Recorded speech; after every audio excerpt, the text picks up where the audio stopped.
जगदंब जगदंब जगदंब जगदंब जगदंब जगदंब जगदंब छत्रपती खड्गधर कवडीमाळ चापधर वज्र तेज रुद्र। जावली का बड़ा ही महत्वपूर्ण इलाका शिवाजी महाराज के कब्जे में आ गया। बीजापुर का तो मानो हाल बुरा था। पूरा इलाका तो अपने हाथ से गया ही, मगर उससे भी ज़्यादा वहाँ से मिलने वाला महसूल मतलब टैक्स, सागर किनारे से होने वाला व्यापार भी गया। मगर शिवाजी महाराज की ताकत यहाँ पे दुगनी हो गई। बीजापुर दरबार पर तो मानो चारों तरफ से संकट के बादल मंडरा रहे थे। फतेह खान के साथ युद्ध हुआ, उसमें भी काफ़ी नुकसान हुआ, वहाँ भी मराठे जीत गए। फतेह खान पर फतेह पाकर महाराज के सैनिकों का विश्वास तो काफ़ी बढ़ गया था। उसके बाद कुछ मोगली इलाका जैसे जुन्नर, नगर, भिंगार, कल्याण, भिवंडी, चौल, दाभोल मतलब पूरा का पूरा कोकण का सागरी किनारा स्वराज को मिला, जहाँ से अलग अलग देशों का व्यापार होता था। एक तरफ से मुगल तो दूसरी तरफ से शिवाजी महाराज। आदिल शाह की खींचातानी चल रही थी। उनके राज के मान टुकड़े टुकड़े होने लगे थे। ऐसे ही समय शाहजहां काफ़ी बीमार हो गया। शाहजहां के 4 बेटे थे, औरंगजेब, दारा शुकोर, शाह शुजा और मुराद बख्श। मुराद बख्श जो दक्कन का सूबेदार था, उसे बताया गया था कि ये सिवा पर कड़ी नज़र रखो, इसे नज़रअंदाज नहीं किया जा सकता। मगर सबसे बड़ी घटना ये हो गई कि मोहम्मद आदिल शाह की मृत्यु हो गई। तब तो क्या, चारों बेटों को तख्त काबिज करने के लिए तुरंत दिल्ली जाना पड़ा। अब तो इतना भारी संकट था कि आदिल शाही बचेगी कि नहीं, ऐसी फिक्र सबको होने लगी।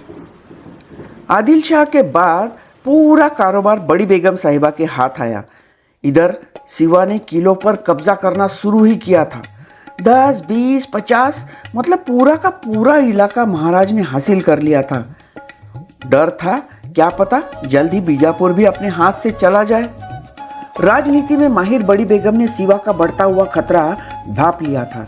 जावली पर कब्जा करना यह कोई मामूली बात नहीं थी, यह कोई बड़ी साजिश हो सकती है। सिवा का बंदोबस्त तो करना ही पड़ेगा। मन ही मन वह तिल मिला उठी।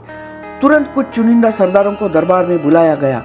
बड़ी बेगम ने पूछा, है कोई सरदार जो सिवा का बंदोबस्त कर सके? सभी दरबारी चुप हो गए। सिवा, सभी जानते थे सिवा को पकड़ना कोई मामूली बात नहीं थी। क्या हमारे सल्तनत में कोई भी योद्धा नहीं बचा है? तभी पूरे दरबार में सन्नाटा छा गया। तभी अचानक चांदी के थाल से बीड़ा उठाते हुए एक भारी आवाज आई, मैं लाऊंगा सिवा को पकड़ के, जिंदा या मुर्दा। है कौन वो सिवा? जंगल का चूहा? बस ऐसे जाता हूं और घोड़े पे उसे उतारे बिना ही उसे पकड़ कर लाता हूं। वहां पराक्रमी सरदार था अफजल खान। WWF में आप देखते हो ना, रॉक, हल्क, अंडरटेकर है, बड़े मजबूत, वैसा था अफजल खान। और काफ़ी शूर योद्धा भी था। अफजल खान दक्षिण भारत में की सभी युद्ध जीतने वाला उत्तम प्रशासक, उसके नाम से ही लोग डरते थे।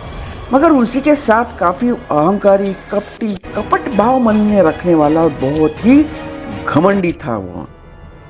शाहजी महाराज को धोखे से नींद में गिरफ्तार करने वाला संभाजी मतलब शिवाजी के बड़े भाई, इन्हीं को कारण कनकगिरी के युद्ध में मरवाने वाला वो था अफजल खान। खुद को इस्लाम का रक्षक और काफिरों का खात्मा करने के लिए उसका जन्म हुआ है, यह मानने वाला। यह सब दर्ज है उसकी राजमुद्रा रॉयल सील पर। उसका अनुवाद है कि आप यदि पूरी कायनात से पूछोगे कि सर्वोत्तम कौन है, तो दुनिया में सर्वोत्तम है, अल्लाह अल्लाह की जगह आवाज आएगी अफजल अफजल। इतना घमंडी। सब दरबारी सरदारों ने राहत की सांस ली। अफजल खान है तो फतेह मिलनी ही मिलनी है। तभी बड़ी बेगम साहिबा ने पूछा, क्यों खान, इस चूहे को पकड़ने के लिए कितने सैनिक लगेंगे? बस बड़ी बेगम साहिबा, यहीं कुछ 12,000 घुड़सवार, 10,000 सैनिक, 60-70 हाथी, कुछ ऊँट, तोफखाना, बारूद, गोले और 2-3 साल तक लगेगी इतनी अशरफिया खजाना दे दीजिए। वाह खान वाह, चूहे को मारने के लिए, उसके पकड़ने के लिए इतनी सी फौज काफ़ी होगी ना? ठीक है, ले जाओ। जितनी तैयारी करनी है करो, मगर वो सिवा बचने ना पाए।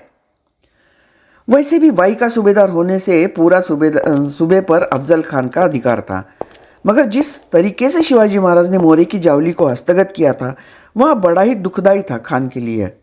रंडुल्ला खान जो बड़ा ही बहादुर था और जिसके भरोसे पर आदिल शाही टिकी थी, उसी से सब दांव पे सीखे थे खान ने। और तो और शाहजी राजे के साथ भी काफी साल तक रहने से उसकी युद्ध नीति, उनका युद्ध कौशल्य सभी से वो परिचित था। फिर क्या, बड़ी शान शौक से युद्ध पर जाने की तैयारी होने लगी। तभी अचानक खान का प्यारा और निशाने परचम या सल्तनत का झंडा लेके जाने वाला उसकी हाथी की मौत हो जाती है। बड़ा ही बदशगुन। अब तो वो हाथी को मरवाने का काम भी एक युद्ध नीति का भाग ही था, जो महाराज के गुप्तचरों ने बड़ी चालाकी से किया था। शुरुआत में ही एक मानसिक दबाव आ गया था पूरी सेना पर। खान ने पत्र भेजकर काफी सरदारों को अपनी ओर आने के लिए कह दिया। शिवा वैसे भी बचने वाला तो है ही नहीं, उसके बाद आपका क्या हश्र होगा आप ही जाने। सीधी तरह से हमारी फौज में शामिल हो जाओ, वरना बेवजह मारे जाओगे। खान का खौफ ही इतना था कि कुछ देशमुख सरदार वतनदार उसे आकर मिल गए।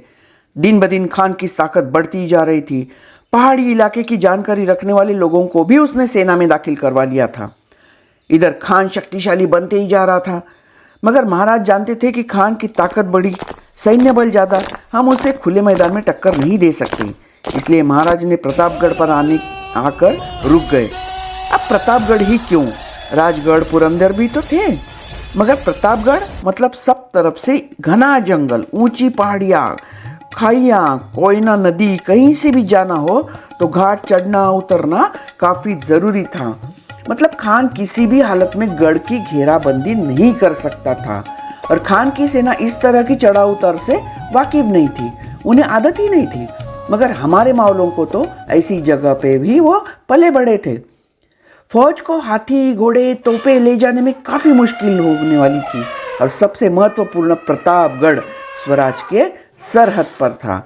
मतलब खान की सेना स्वराज के इलाके के अंदर तक किसी भी प्रकार से सामान्य जनता को तकलीफ ना दे सके, खेतों की भी हानि ना हो। ये था पूरा प्लानिंग, वॉर स्ट्रेटेजी। मतलब जगह का चुनाव भी बहुत महत्वपूर्ण साबित होता था। काफ़ी सरदार चिंतित थे, महाराज क्या सही में आक्रमण करना उचित होगा या खान से सुलह कर लेते हैं। मगर बड़े विश्वास के साथ महाराज बोले, हम तो आक्रमण करेंगे ही। इतने मेहनत से कमाया हुआ स्वराज का सपना ऐसे ही बर्बाद नहीं होने देंगे। उधर खान परेशान। महाराज प्रतापगढ़ पहुंचे, मतलब कितनी मुसीबतों का सामना करना पड़ेगा ये तो वो जानता ही था। अब उसने अलग चाल चली। तुलजापुर के भवानी मंदिर पर आक्रमण कर दिया। सभी गांवों को लूटना चालू ही था। भवानी माता का मंदिर ही नहीं, जो सबका श्रद्धा स्थान था, ऐसी माता की मूर्ति के भी टुकड़े टुकड़े कर दिए।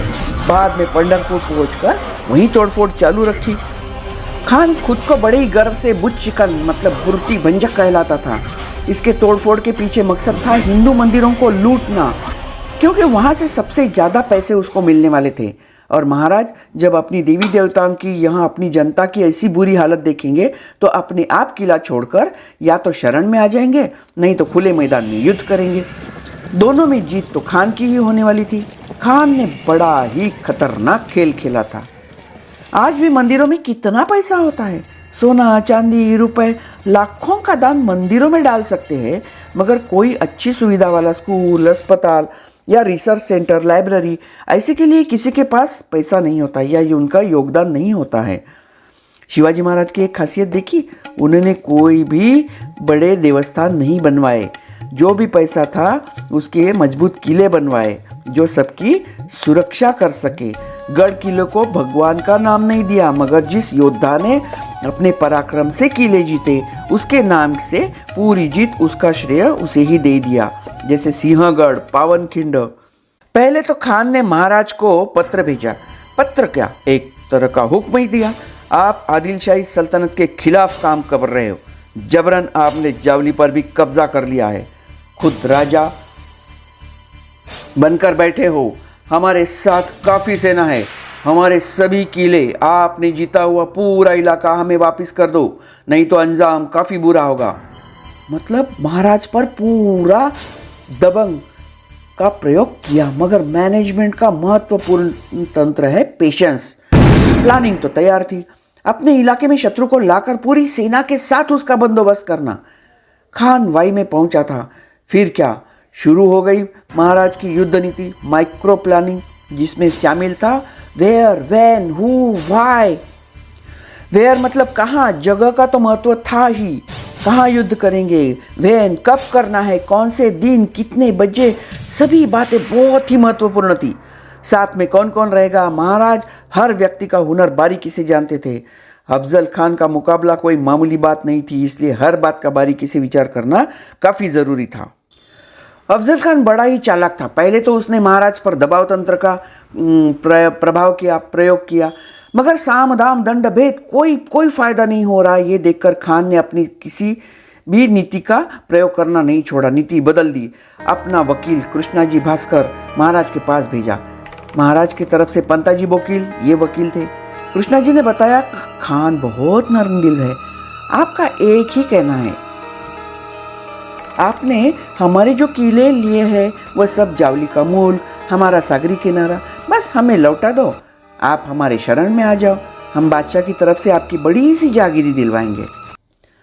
पंताजी भी बहुत मंजे हुए वकील थे। उन्होंने बताया, अरे कैसी बातें करते हो, मुल्क तो आपका ही है, हम तो सिर्फ उसकी सुरक्षा कर रहे हैं, लौटा देंगे, सब लौटा देंगे। मगर महाराज की एक इच्छा है कि अफजल खान जैसे बड़े सरदार से एक बार मुलाकात हो जाए, और उन्होंने बहुत तारीफों के पुल बांध दिए। फिर क्या है, महाराज ने भी संदेशा भेजा, अरे आप तो हमारे बुजुर्ग हैं, हम आपका बहुत सम्मान करते हैं, मैं तो आपके सामने बच्चा सा हूँ, हमसे कोई गलती हो गई तो हमें माफ़ कर दीजिए। उसके अहंकार को और भी बढ़ावा दिया महाराज ने।